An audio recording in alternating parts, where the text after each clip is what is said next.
Hey YouTube, Israel here with another knife review.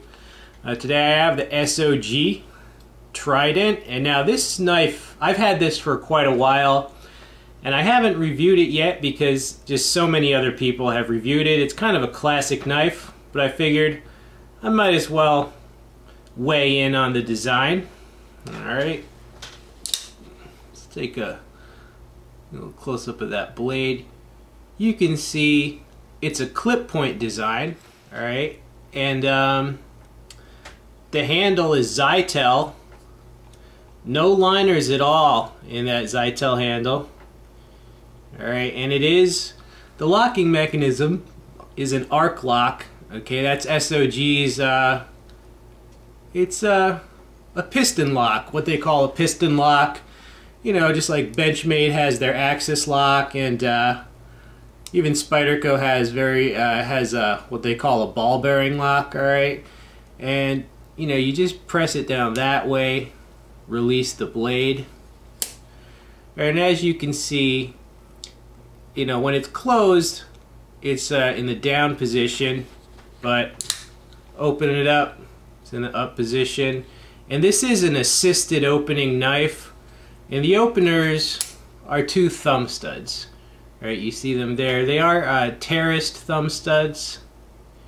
Right, and you see this Zytel handle, it has what they call digi-grip. Basically, it's some texture, and it kind of reminds you of digital camouflage. See the clip right there. Alright, and it comes, you know, right side tip up carry. It is adjustable to left side. Right, so it's a two-position clip. And a very large lanyard hole. And you know, if you're going to put a lanyard hole, you might as well make it big enough to accept paracord easily, so that's good. And you see they put on the seat belt cutter there, which actually uses the blade of the knife itself when it's closed. Okay, there's no separate separate cutter there. All right, and you know, it's assisted opener, and boom. The opening is not as strong as you would like. You know, with an assisted opener, you want it bam, and it's a little slow. It's not going to matter, but just, you know, I'll show you.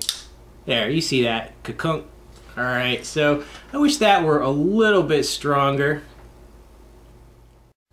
All right, and the length of this blade is 3 3/4 inches. All right, and the weight of the knife overall is 3.6 ounces, so very light.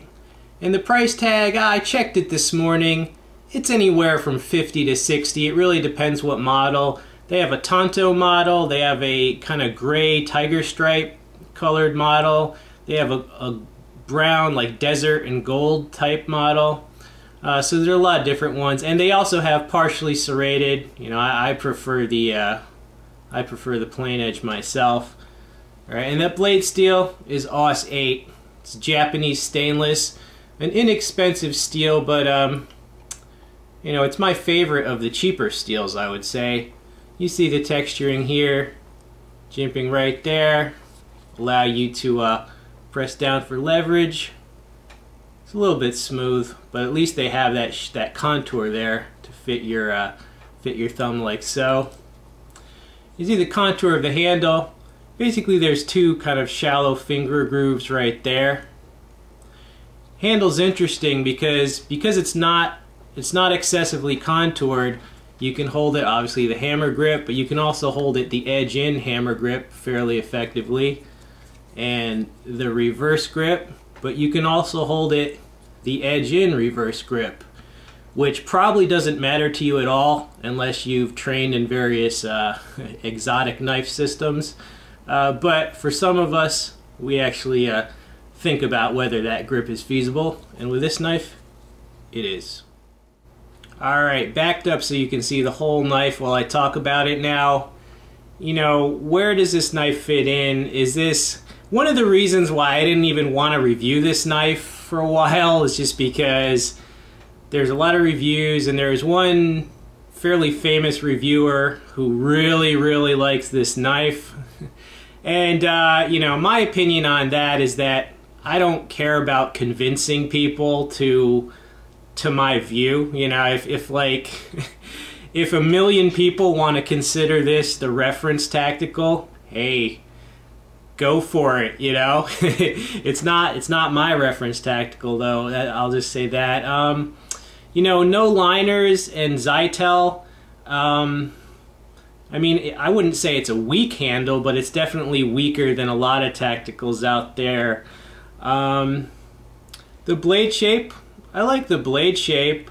I wish I'm not crazy about the deployment. I don't know, the thumb studs with the assist.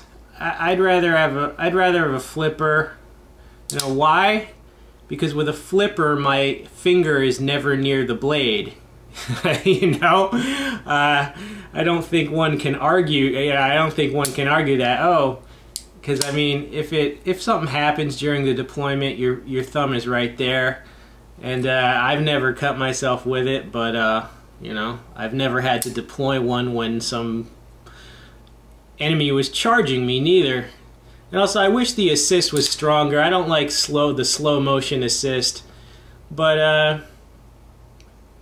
don't know, I think it's a little bit overpriced. I'm not trying to bash the knife. I mean, it's a cool knife, but you know, Zytel, no liners, a slow assist, and then the AUS 8, which is it's a fine steel if you need to stab someone, it'll do the job. But as far as collector value, or I don't know, it's just not known as a pricey steel.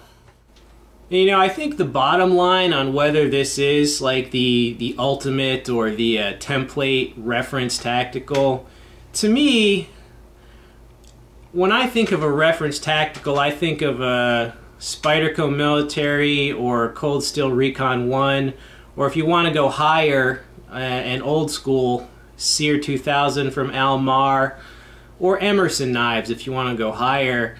You know, I don't really think of this knife, and what it comes down to is that I just don't think that the weight is the prime consideration for a tactical. You know, 3.6 ounces. I mean, if I put myself in the place of like a 20-year-old soldier, you know, go back in time, and if I was going someplace dangerous, would I be willing to carry like 2 more ounces if it meant that my knife was a lot more sturdy and rugged and durable? Absolutely. I mean, you know, take some of your MREs out of the packaging and you'll get that 2 ounces back. If I was going to try and shave ounces, I just would not shave ounces off of my tactical knife. That's not where I would get those ounces. That's what I'm trying to say. So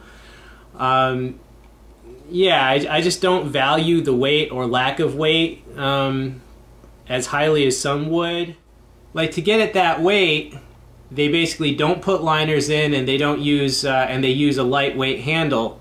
So you're actually paying more for stuff that they don't put into the knife, which SOG tends to do, which is why the Aegis, which I have, the Aegis is, I think they sell it for $60, and you know, I like it, but I have to admit that that's overpriced. It's just that, you know, I mean, plenty of knives are overpriced, and you know, to a certain extent, knives are luxury items if you're going past a certain amount. So, I mean, I bought it, but yeah, SOG overprices some of their stuff. I think this is a little overpriced. Of course, there are people who love it. That's because they used it, you know? They used it day in and day out. Well, you know, a good outdoorsman can take almost an average knife and they can use it with their skills to do great things. Does that mean the knife was great, or does that mean they just happen to have great skills? You know, think about it. All right, another thing about this knife, I wish the arc lock was on both sides.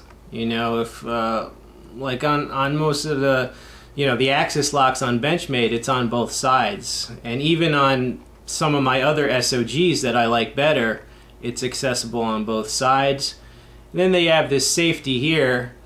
If you press that down, the knife can't deploy, And you know, the first time I took this out, and you know, I had it in the pocket, and then I took it out, and this had accidentally, the safety had accidentally engaged, and so it wouldn't deploy. And you know, if that had been a tactical situation, that would have sucked. So I don't like it. I don't like that safety that much. I wish this was ambidextrous, so to speak. So yeah, overall, I don't dislike the knife. I think it's slightly overpriced, and you know, is it the reference tactical? It might be your reference tactical. It's not mine. It's not my reference tactical. But yeah, a little controversial. I know. Ooh, no, it's just my opinion. Oh, and not to beat on the knife too much, but this one has developed some blade play. Yes. All right, so. Alright, I don't want to bash on this knife too much, because I kind of already did, but now don't get me wrong. I mean, you know, if worse came to worse and I had to use this, you know, I can put this through a throat just as well as I could put a freaking steak knife through one, and I'm sure it would do its job. But, you know, the question is not whether you could get by with it.